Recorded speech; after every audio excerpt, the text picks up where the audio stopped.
তৃপ্তি রান্নাঘরে আপনাদের সকলকে স্বাগত জানাই। আশা করি সকলে ভালো আছেন, আমিও ভালো আছি। আর এই প্রতিদিনই একটা একটা করে রেসিপি যেটা করি সেটাই ছাড়ি, আপনারাও দেখতে থাকেন। তা আজকে করব এই শাকটা, এটার নাম হচ্ছে গেঁঠে শাক। তো এই শাকটা আজকে করব।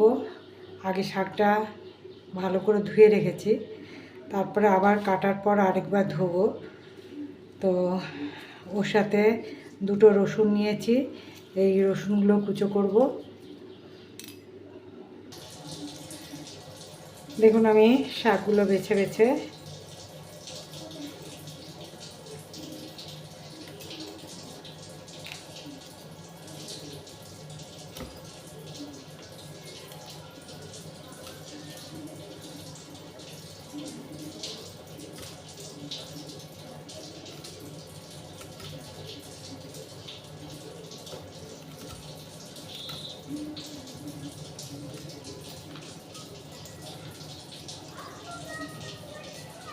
এমনিভাবে কুচো করে কেটে নিচ্ছি।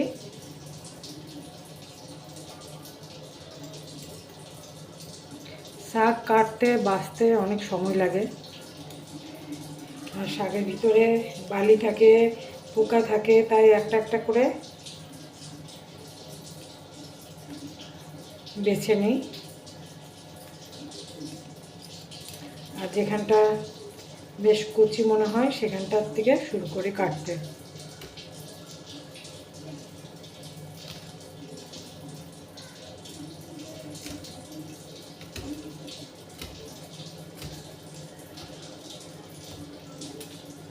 এইভাবে পুরো শাকটা কেটে নিচ্ছে।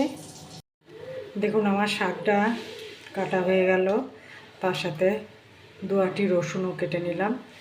বেশি করে রসুন দিলে খুব ভালো লাগে খেতে। দেখুন তেল দিয়ে দিলাম কড়াতে। তেলটা একটু আজকে বেশি দিলাম, কারণ শাকের মধ্যে একটু তেল না হলে ভালো লাগে না।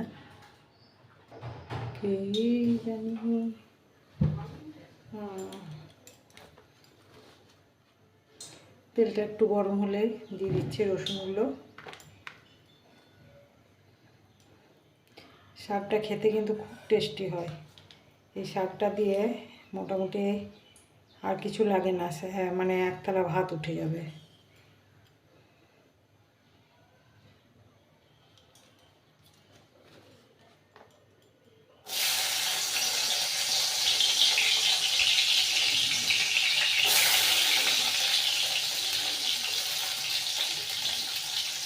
দেখুন রসুনটা ভাজা হয়ে গেছে, এবার আমি শাকটা দিয়ে দিচ্ছি।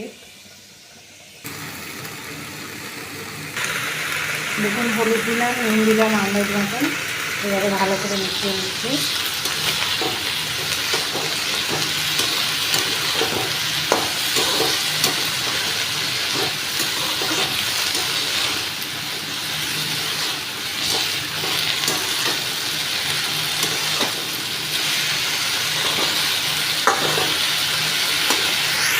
এবারে গ্যাসটা লো করে একটা ঢাকা দিয়ে দিচ্ছি। ঢাকাটা খুললাম আর একদম ঝিঝিরে করে ভেজে নিলাম শাকটা। একদম শুকনো ভাত দিয়ে খেতে দারুণ লাগবে। একবার বানিয়ে অবশ্যই দেখবেন, আর যদি ভালো লাগে তাহলে অবশ্যই একটা লাইক করবেন, শেয়ার করবেন, সাবস্ক্রাইব করতে অবশ্যই ভুলবেন না।